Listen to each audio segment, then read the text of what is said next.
Berita Sumsel 24 jam hari ini. Dalam diskusi terpumpun yang diselenggarakan Museum Sriwijaya UPTD Taman Wisata Kerajaan Sriwijaya mengkaji ragam hias arca Sriwijaya, seorang narasumber mengungkapkan bahwa kain arca Buddha di Candi Bumi Ayu merupakan cikal bakal motif songket Palembang saat ini. Motif songket Palembang yang kita kenal saat ini ternyata sudah ada pada abad ke-8 atau sekitar tahun 700-an Masehi.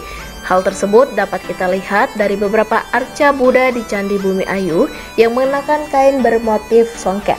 Penemuan ini merupakan hasil penelitian dari peneliti BRIN Sondang M. Siregar yang dibeberkannya saat menjadi narasumber dalam diskusi terpumpun pengkajian bertema ragam hias arca Sriwijaya di Museum Sriwijaya UPTD Taman Wisata Kerajaan Sriwijaya Rabu kemarin.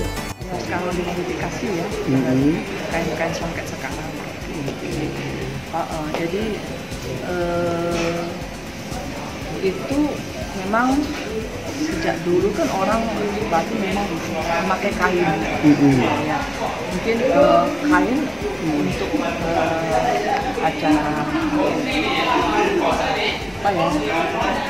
Acara pernikahan khusus gitu ya, acara khusus untuk acara ibadah, untuk acara kerajaan gitu, kerajaan menggunakan kain seperti itu.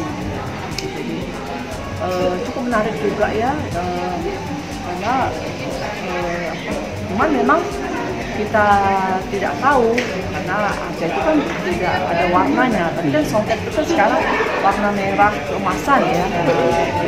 Nur Yasin melalui PPTK DAK Museum Sriwijaya, Khairul Sahri Penjalang mengatakan kajian ini membahas ragam hias arca Buddha dan Hindu yang berhubungan dengan Sriwijaya abad ke-7 sampai 12 Masehi.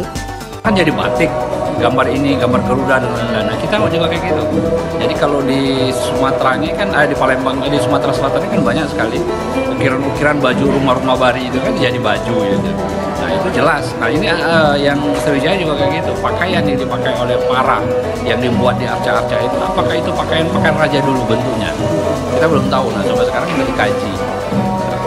Setelah itu baru dijadikan salah satu.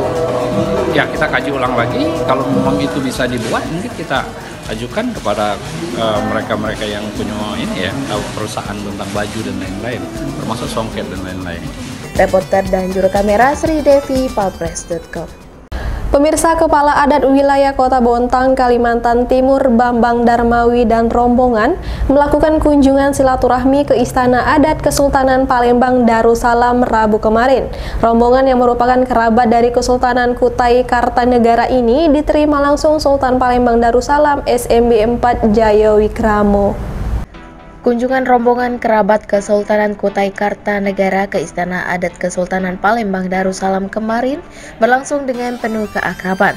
Kepala Adat Wilayah Bontang, Bambang Darmawi disambut langsung Sultan Palembang Darussalam SMB 4 didampingi RM Rashid Thohir SH, Dato Pangeran Nato Rashid Thohir dan Pangeran Jayo Syarif Lukman. Dalam kesempatan itu, SMB 4 mengakui bahwa perwakilan lembaga adat Bontang memiliki nilai-nilai adat dan budayanya di daerahnya, sama halnya dengan Kesultanan Palembang Darussalam. Kedepan menurut SMB 4, pihaknya berencana akan bersilaturahmi ke Bontang dan membuat acara bersama di Kesultanan Kutai Kartanegara. Insya Allah ke depan kita akan bersilaturahmi ke sana juga dan mungkin akan membuat suatu kegiatan bersama mereka. Sedangkan Kepala Adat Wilayah Bontang dari Kesultanan Kutai Kartanegara, Bambang Darmawi mengaku kunjungan tersebut untuk menjalin silaturahmi dan mengenal langsung Kesultanan Palembang Darussalam. Dia berharap jika suatu saat memiliki acara, maka akan mengundang dari Kesultanan Palembang Darussalam. Juga jika di Palembang digelar acara dan dia diundang, maka pihaknya sangat berterima kasih. Diakui Bambang kehadiran mereka di Palembang juga dalam rangka mengikuti Fornas ke-6 tahun 2022, sehingga dia dan rombongan menyempatkan diri untuk bisa mengenal dan bertemu langsung Yang Mulia Sultan Palembang. Karena kami juga di sana ada Kesultanan Kutai ya. Kami masuk bagian dari kerabatan Kesultanan Kutai. Saya sendiri dari Kesultanan itu tunjuk sebagai kepala adat di wilayah Kota Bontang. Ya, itu juga kami untuk silaturahmi mengenal langsung Kesultanan Palembang ini. Dudi Oskandar melaporkan untuk palpress.com. Petani tanaman damar di Kabupaten Oku Selatan saat ini mengeluhkan harga jual yang anjlok tajam hingga Rp15.000 per kilogramnya. Padahal sebelumnya damar menjadi komoditas andalan yang mampu menopang hasil panen lada dan kopi untuk mencukupi kebutuhan hidup. Getah damar dahulu menjadi komoditas andalan para petani di Oku Selatan. Harga per kilogramnya juga lumayan tinggi, bisa mencapai kisaran Rp33.000 per kilogram. Sehingga hasil getah damar bisa menjadi penopang hidup bagi para petani selain bertanam kopi dan lada.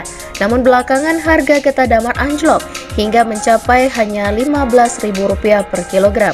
Kondisi ini jelas dikeluhkan para petani yang merasa kehidupannya semakin sulit. Salah satu petani damar bernama Rizal mengaku menggantungkan getah damar menjadi penghasilan tambahan. Selain bertanam kopi, walaupun butuh 20 tahun pohon damar baru bisa diambil getahnya, karena umumnya pohon damar merupakan warisan sudah turun-temurun. Selain masalah harga yang anjlok, menurut Rizal ada masalah lain yang juga terkadang dihadapi petani damar. Pohon damar juga rawan aksi pencurian getah, khususnya saat harga getah damar lumayan mahal. Reporter dan juru kamera Andriansyah, palpress.com. Berita terakhir Sumsel 24 jam hari ini. Anggota Satreskrim Polrestabes Palembang melepas ribuan benih lobster ke Laut Lampung. Benih hewan ini diperoleh setelah mengungkap pengangkutan lobster yang tidak memiliki izin. Anggota Satreskrim Polrestabes Palembang melepas ribuan benih lobster hasil ungkap kasus pengangkutan yang tidak memiliki izin. Dari giat tersebut, anggota mengamankan barang bukti sekitar 93.000 ekor benih lobster. Kapolrestabes Palembang Kombes Pol Muhammad Ngajib melalui Kasatreskrim Kompol Riwayudi mengatakan, sebelum dilepas benih lobster ini dihitung petugas Balai Perikanan Sumsel. Dari hasil perhitungan tersebut, jumlah benih lobster lebih banyak dibandingkan perhitungan awal. Selanjutnya, barang bukti tersebut dipacking dan dilepas liarkan ke Laut Lampung yang dikoordinasikan dengan Balai Perikanan Sumsel. Sementara 24 orang yang diamankan saat ini sedang diproses untuk mengetahui peranan mereka masing-masing. Tak hanya itu, pihaknya juga masih mengejar pemilik yang membiayai aktivitas ini. Tadinya memang 93.000 atau lebih banyak hasil penghitungan dari Balai.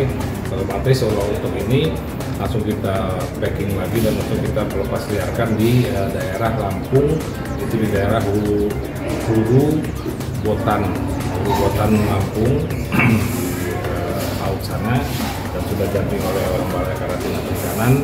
Alhamdulillah siang pagi tadi sudah kita lepas liarkan seluruhnya, alhamdulillah tidak kurang, lengkap. Dan selanjutnya untuk proses kita sedang dalami dari 24 orang yang kita amankan, nanti peran-perannya apa masih kita dalami lagi, nanti kita akan lanjuti dan apabila memang sesuai dengan pasal yang kita sangkakan dia kena, kita akan proses lagi.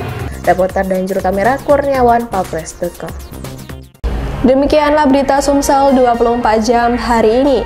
Jangan lupa untuk mendukung program kami lainnya di YouTube channel Palpress Official, seperti podcast Cukup Pedas, Budak Lorong, Bahasa yang Ternyata Bukan Mistis, Sidak, dan Ruang Cerita bersama Kakak Juli.